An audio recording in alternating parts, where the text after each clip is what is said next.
नाजरीन, अवामी न्यूज़ में खबरों का सिलसिला जारी है। हम आपको घोटकी से खबर देते चले। मार्केट के दुकानों के आगे रेड़े वालों ने झगड़े में पुलिस एहलकार पर तशद्दुद किया है। पुलिस एहलकार जुल्फकार कोरी एहलकार पर तशद्दुद, जख्मी हालत में सिविल अस्पताल मुंतकिल किया गया। बाअसर रेड़े वालों ने मुझे तशद्दुद का निशाना बनाया है। जुल्फकार का कहना है, घोटकी में जब हम मामूल के मुताबिक गश्त कर रहे थे तो शहर में दो ग्रुपों में झगड़ा हो गया था। जख्मी पुलिस एहलकार जुल्फकार कोरी ने SSP घोटकी से मुतालबा किया है कि मुझे दौरान ड्यूटी पर बाअसर ने सख्त तशद्दुद किया है, मेरे साथ इंसाफ किया जाए। वाक़ियो कुछ ॿुधाईंदो?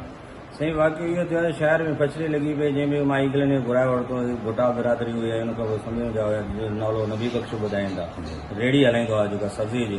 उन पाण में अॻ में छा बि मैटर हुयो, छा शहर जे हिसाब सां माना उन जेका पछड़ी हले पई, असांजी उन जाइ वारदात पुॻाए त उनखे ॿिनि मौक़े ते ॿिन्हिनि खे थियो, हिकु उन धुर जो माण्हू, हिकु उन जो, ॿिन्ही धुरनि जा माण्हू खणी अॻिते रवाना थिया। इन में जेको आहे सादिक लेगार जो हिकु पुटु जेको पाण खे साफ़ ई सराए पियो, अचे पियो मां साफ़ कयां, मूं बि असांजी भरे पियो।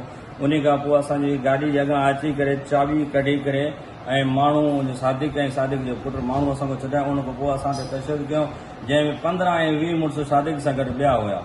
पूरी बाज़ार ॾिसण वारी मेन चौक ते कोसर बेकरी जे अॻां उन्हनि असां सां फछड़ी कई, जंहिंमें असां सां विड़िया ऐं माण्हू छॾियऊं। उन खां पोइ जेका त असां हुयासीं, जेका त ईदा जॻह पियो आहे, रेडी यूनियन वारनि जी अहिड़ी बदमाशी ते तव्हांजो SP साहब खे छा मुतालबो आहे? असां पंहिंजे ऑफिस में कयो, SP साहब ऐं ASP साहब ऐं SHO साहब खां DSP साहब खां इहो मुतालबो कयो त असां इंसाफ़ कयो। छा आहे, असां ॾींहुं राति उनजी हिफ़ाज़त में आहियूं। ॾिसो, असां अवाम जी हिफ़ाज़त में आहियूं।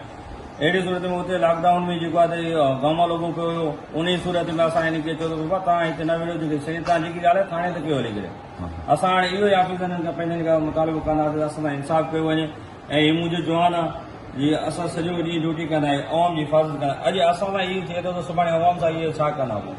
इन देर यारे जेको आहे त बदमाशी आहे। वधीक ख़बरनि ऐं तफ़सील जे लाइ विज़िट कयो असांजी वेबसाइट awamiNewsHD.com ऐं ॾिसंदा रहो अवामी न्यूज़ HD।